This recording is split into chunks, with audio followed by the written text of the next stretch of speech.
the knowledge of geography of that time is not understandable or acceptable as per the present knowledge that we have of geography.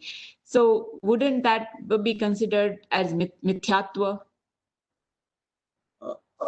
If you consider this was a correct one, then it is a Mithyatva. If you consider this is like any stories, the stories are there, not historical, okay? But the stories are conveying some message. And if you get that message, then it is that story is not a Mithyatva. What I'm trying to tell you, Mithyatva is only considered if you rigidly accept as a truth. But if you accept everything what we have in the things are for my spiritual upliftment, then it is not a Mithyatva at all. Okay? You see what, otherwise, like you look at it, Svetambar believes Mahavira was married. Digambar says, no, he wasn't married. Okay? Now, how can the two sect? One believes this one, another believes no. What is the truth? Whether Mahavira was married or not? Do we have any proof? Proof, what I mean by which acceptable by everybody? No. But what is the purpose? Whether Mahavira is married or not, what difference does it make in my spirituality? Then that's it. It doesn't matter to me. But what Mahavira said, that makes sense. And if I practice that, then I will be ultimately, by Kashay will be zero and will attain Keval Jnana. All right? Then it is not a Mithyatva. That's why people got hung up. Oh, Mahavira drink kheer, which is no milk and rice pudding. That's why it is all okay. That is a Mithyatva.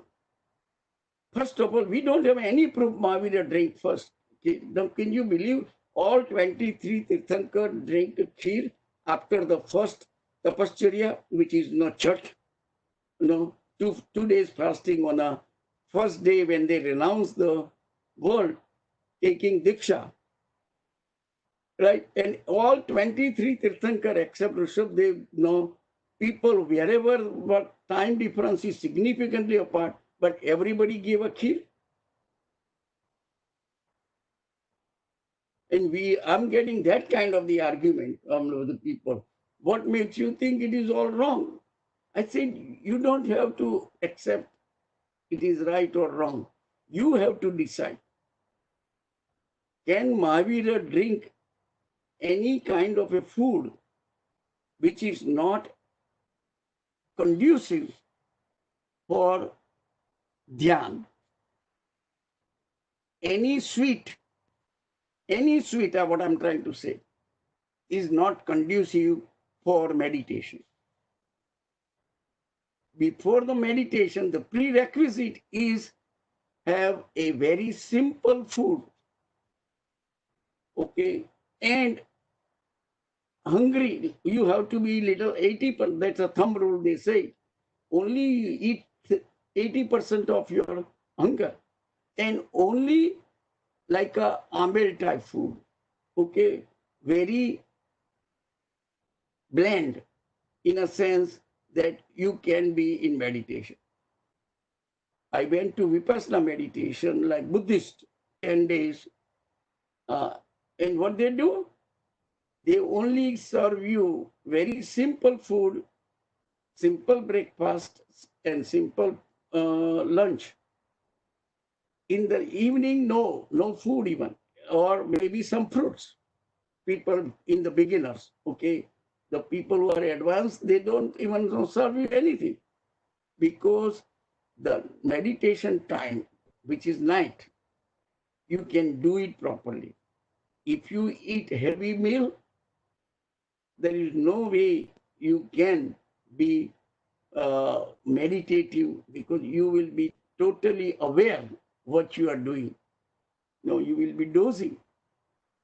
Food and exercise. That's our two things which we have ignored from our religion. What did Mahavira did for 30 years? 12 years after taking Diksha. The 12 years he did meditation. He did not do tapascharya. Tapascharya happened. Okay, there is a difference. I take a vow that I'm going to do fasting today. Okay, that is one thing. But since I was in meditation all day, I decided, and I did not even realize my body needs food. Okay, I was in that kind of the state. Then fasting occurred because I wasn't hungry, and fasting occurred. Did you ever find out any place Mahavir took, okay, I'm going to take this vow of Atthai or Masakshaman or 6 months fasting? He did not take any vows. He just did the meditation, and whenever he felt that the body needs some nutrients, and he went, and what kind of the food he got it. If you notice it, very simple, what I consider similarity is like ambel type food. Okay, that is the things. There is no oily one into it. That person who is preaching us about this is the kind of the food people should eat. Do you think he will go out and take the kheer in Gochari? We are the people. We consider the stories are all fact.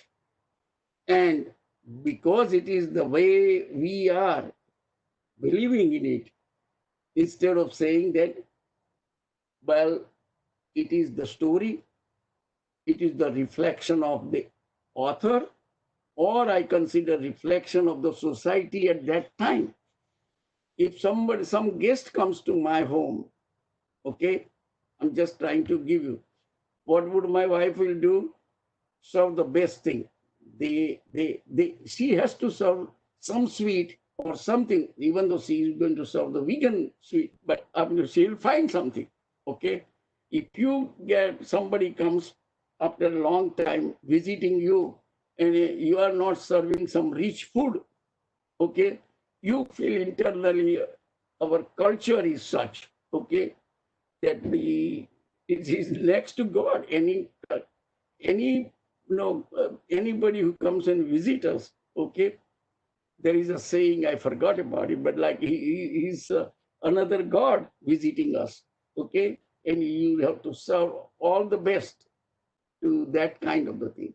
So it reflects the culture of the society at that time. And kheer was the only thing. Salibhadra's story, Salibhadra's previous life, the boy served the kheer, all right, to the monk, and he reborn as a Salibhadra in the next life. So you can imagine, kheer is all over the place in our literature, and that's the only thing. And that was the, putting is the culture reflection, and what we did for 23 Tirthankars that way. Okay, we repeated the stories so many different ways. All right.